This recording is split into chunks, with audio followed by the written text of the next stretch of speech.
Stars come and stars go in this fickle world of entertainment, but very few burn as brightly in the public eye as Frank Sinatra, or for as long.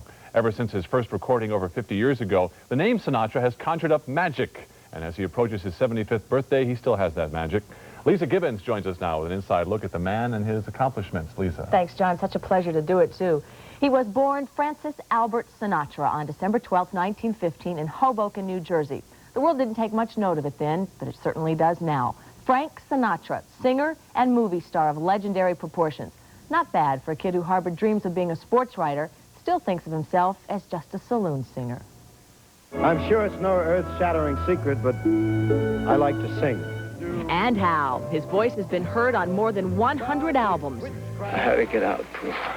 I had to get out. He has appeared in more than 60 movies, including From Here to Eternity, for which he won an Oscar. Could that someone, perchance, be Mac tonight? He's been the toast of Atlantic City, Las Vegas, Hollywood, and the Big Apple. I love New York. You know why? Because it's open all night. And now Frank Sinatra is about to celebrate his 75th birthday. And even as the man who created all that magical music and all those memorable roles is being honored for his work, he's about to launch a worldwide tour, just to remind audiences exactly why he is the chairman of the board. Chairman of the board, old blue eyes, or just plain Frank, this man just keeps on going. He begins a year-long Diamond Jubilee tour on December 11th. He will be 75 the next day. In a relaxed moment at his Palm Springs home, an uncharacteristically bearded Frank Sinatra said he hopes to be able to perform in such exotic venues as China and the Soviet Union. But I think I'd like to perform in Moscow and Kiev more than any other cities in the world. Because I know from talking to our people at the recording company through the years that somehow or other that recordings were bootlegged into those countries and they loved them. When I was 17... To help celebrate Frank Sinatra's 75th, Life magazine has devoted 8 pages of its December issue to an article called Frank and Company. It honors Sinatra along with several other great American singers, including Mel Torme. The article is principally about what life perceives to be the singers who are left and still around, who are still trying to do what they call good music. But remember, it's called Frank and Company. So we are all sort of walking in his shadow. It should be like a small club somewhere. Okay.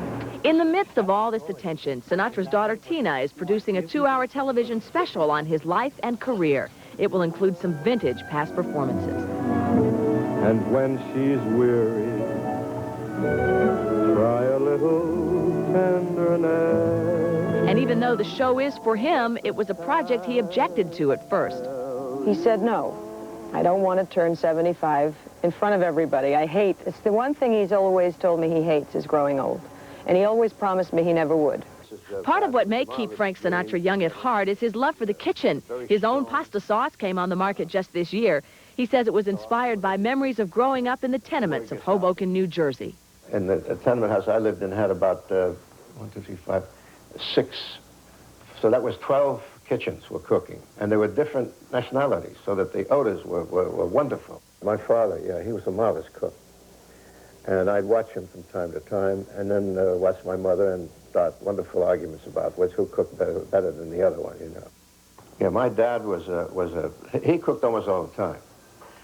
And he liked it. As a matter of fact, he was a fireman for many years, and the men in the firehouse used to take turns in cooking. But I asked him one time about what is the most famous. He said, you know, they all want Italian food. And he said, that's why I always work all the time. You make me young. It almost seems as if Frank Sinatra himself has been working all the time with the tremendous contributions he's made to show business. And as he nears his 75th birthday, many will toast his achievements. But for the moment, old Blue Eyes has done him one better. Happy days. May you all live to be 400 years old. And the last voice you hear is mine.